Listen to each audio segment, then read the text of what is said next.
Coming to that point on emotional well-being, Ms. Kiran Tevtiya, as a child behavioral psychologist, what are we in for? I mean, in real terms, how would you describe this when we talk about children for such a prolonged period being in the confines of their homes, being deprived of school, which is such an essential part of growing up years?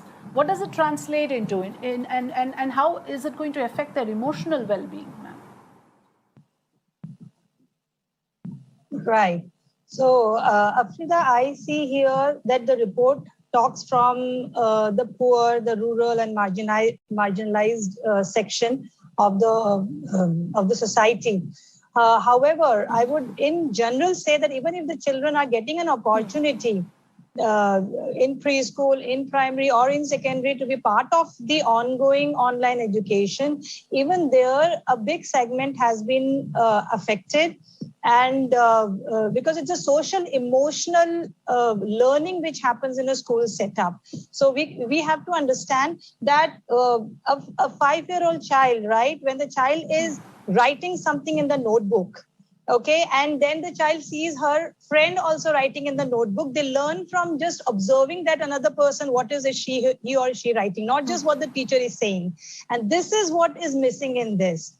So, and then of course, there's another challenge which comes, especially which I see from the parents' point of view, that the owners, even for the places where the online education is going on, especially in the primary and the pre-primary section, I see a lot of reports where there is focus going on in 10th standard and 12th standard. But I would, if you ask me, I would suggest is the pre-primary and the primary section which is really affected. Firstly, because offices have opened, so the onus comes on one of the parents to sit with the child. Secondly, I see a lot of mothers who are actually dropping out of their workforce because they have to help. So overall, it is increasing the anxiety in the house, and overall, it is affecting the child in a lot of many other sectors, especially the younger one, I would say. Yes. What I want to ask Kiran Tevtiya is also that, you know, what I find actually worrisome about this report is that it says that even students who are accessing education through digital means, it's actually impeding their progress. It uses, I mean, I'm not, in fact, I'm quoting them at verbatim here. The committee is of the view that online education is not a real education because it is only a transmission of contents, and the student is deprived of real learning and understanding of concepts, which of course is not a healthy method from what I can see, Ms. Tevtiya.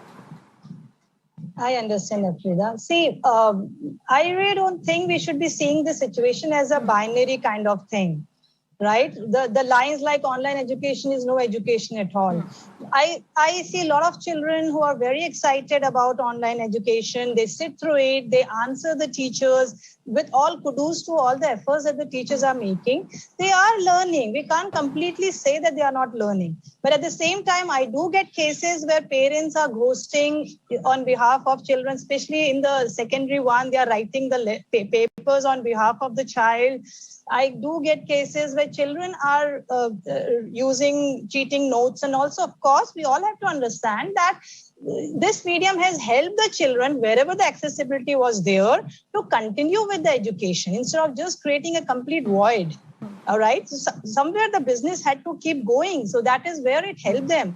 And there are children who have learned from it. But however, we have to, whenever the school opens, the academicians would have to consider the academic gap, the learning gap, which is coming, and not think of that children has to catch up.